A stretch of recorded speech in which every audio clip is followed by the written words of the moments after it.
Assalamualaikum warahmatullahi wabarakatuh.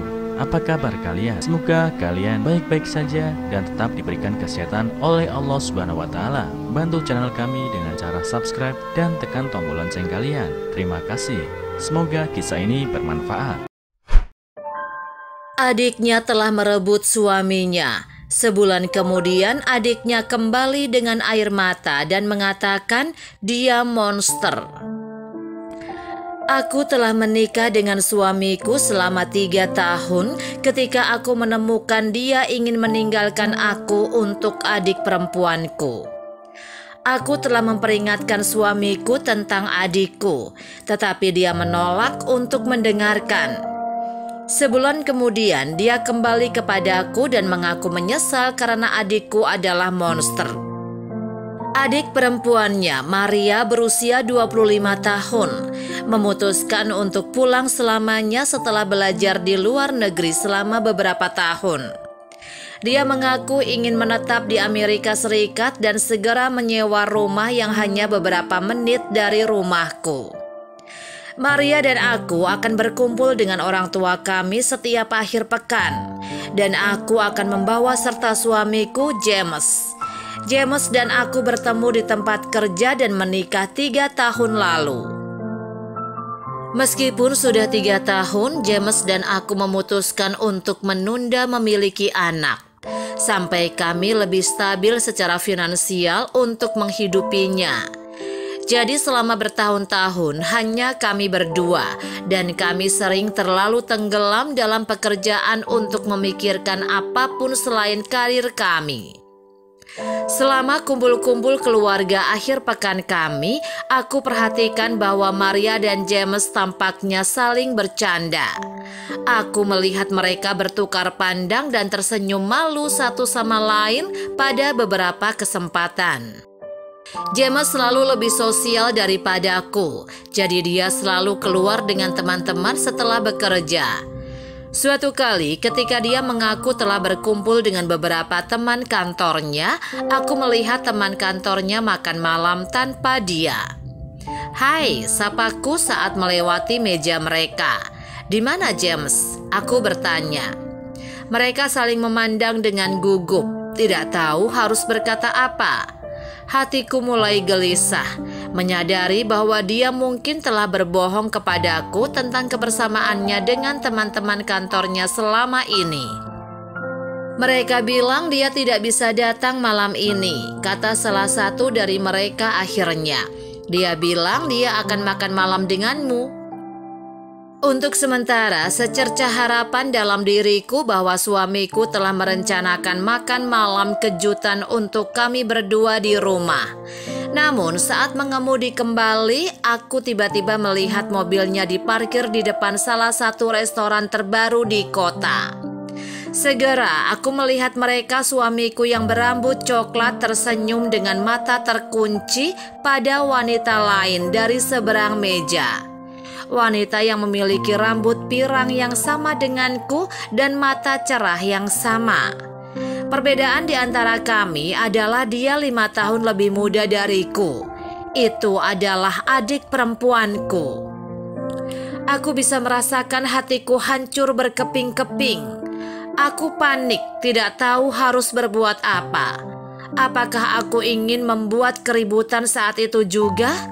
Atau apakah aku ingin menunggu di rumah dan menghadapinya saat itu? Setelah beberapa menit menatap mereka berdua dengan gembira berinteraksi, aku memutuskan untuk pulang. Aku menunggu berjam-jam sampai suamiku pulang. Dan ketika dia akhirnya pulang, dia terkejut melihat aku menunggunya. "Bagaimana makan malam kamu?" aku bertanya kepadanya. James mengangkat bau. "Itu bagus, hebat sebenarnya. Aku menikmati kebersamaan dengan teman-temanku. Seperti biasa, dia berbohong." "Betulkah?" aku bertanya kepadanya. "Aneh, karena aku bertemu teman-temanmu dan mereka bilang kamu tidak bisa datang ke acara kumpul-kumpul seperti biasanya." James tiba-tiba mulai bersikap defensif.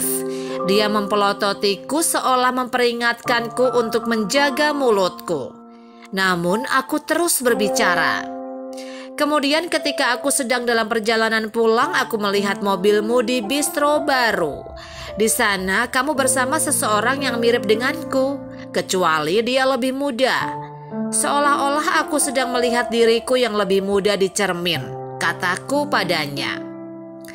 Begitu aku mengatakan ini, James membentak. Kamu tidak seperti Marla, Abigail. Jangan delusi. Dia lebih cantik, lebih pintar, dan jauh lebih baik darimu dalam banyak hal. Aku tidak percaya dengan apa yang aku dengar. Apakah suamiku membandingkan aku dengan adik perempuanku sendiri? Dan apakah dia mengatakan bahwa dia lebih suka dia daripada aku? Melihat mereka di restoran itu memilukan, tetapi mendengar kata-kata itu sangat menghancurkan. Jadi apa yang kamu mau? Kataku kalah. Ya, bukankah sudah jelas? Aku ingin pergi. Dia berteriak. Aku tidak mencintaimu lagi. Aku jatuh cinta pada Marla. Aku mengajukan cerai. Jadi aku akhirnya bisa menikahinya. Dia berjalan pergi meninggalkanku sendirian, menangis di tangga kami. Aku menangis sepanjang malam dan tidak memiliki energi untuk pergi bekerja keesokan harinya. Ketika akhirnya aku menemukan kekuatan untuk bangun, aku pergi ke rumah adikku, berpikir bahwa aku dapat membujuknya untuk tidak melanjutkan hubungannya dengan suamiku. Dia tidak seperti yang kamu kira, Marla. Aku mencoba memperingatkannya. Jika dia bisa menemukan wanita lain saat menikah denganku, dia bisa melakukan hal yang sama padamu. Penipu akan selalu menjadi penipu. Dia juga tidak terduga, kejam, dan bimbang. Kamu tidak menginginkan pria seperti itu. Marla tertawa melihat wajahku. Dia pikir aku begitu putus asa untuk mempertahankan suamiku sehingga aku bersedia menyebarkan kebohongan tentang dia hanya untuk mempertahankannya. Pergi dari sini, Abigail. Kamu delusi. James benar, kata Marla, membanting pintu di depan wajahku. Aku patah hati setelah kehilangan adikku dan suamiku. Butuh waktu berbulan-bulan bagiku untuk pulih dan bangkit kembali. Dan untuk waktu yang paling lama, aku menjadi bahan tertawaan kota saat Marla dan James memamerkan hubungan mereka. Aku tidak punya pilihan lain selain fokus pada pekerjaan dan memastikan bahwa aku stabil secara emosional setiap hari. Itu bukan hal yang mudah, tetapi dengan bantuan beberapa teman yang baik dan terpercaya, aku berhasil melewatinya. Tapi kemudian suatu hari Marla datang kepadaku sambil menangis. Dia monster, dia menangis. Dia mengatakan padaku bahwa aku benar dan dia seharusnya mendengarkan apa kataku sejak awal. Meskipun pengkhianatan Marla masih menyakitiku, aku tahu aku tidak tega meninggalkannya. Apa yang terjadi? Aku bertanya. Marla mengungkapkan bahwa dia melakukan semua yang dia bisa untuk menyenangkan James. Dia memasak, membersihkan rumah mereka, dan mengenakan gaun indah untuk membuatnya terkesan. Tetapi dia tidak pernah memperhatikan atau menghargainya. Dia akan langsung tidur setelah bekerja. Dia selalu kesal pada hal-hal kecil dan melarangnya melihat orang yang memakai pakaian tertentu. Marla mengira dia bisa menanggung semua ini sampai dia pulang dalam keadaan mabuk pada suatu malam. Kamu mulai menjadi orang yang seperti dikatakan kakakku. Dia memberitahunya. James tersentak setelah mendengar ini dan memukulnya. Ini adalah jerami terakhir bagiku. Aku segera mengemasi tasku dan berkendara ke sini. Aku tidak tahu harus pergi kemana lagi.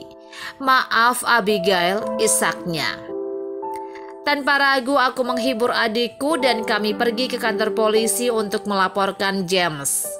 Dia ditangkap karena menyakitinya dan kami mengajukan perintah penahanan terhadapnya sementara Marla dan aku berusaha memperbaiki hubungan kami yang tegang. Nah, apa yang bisa kita pelajari dari cerita ini? 1. Beberapa hubungan berakhir karena mereka tidak lagi melayani Anda dengan baik. Abigail patah hati setelah dikhianati oleh suami dan adiknya, hanya untuk menyadari bahwa dia lebih baik tanpa suaminya yang beracun dalam hidupnya. Terkadang meskipun menyakitkan, hubungan kita yang paling berharga bisa berakhir karena tidak lagi melayani kita dengan baik.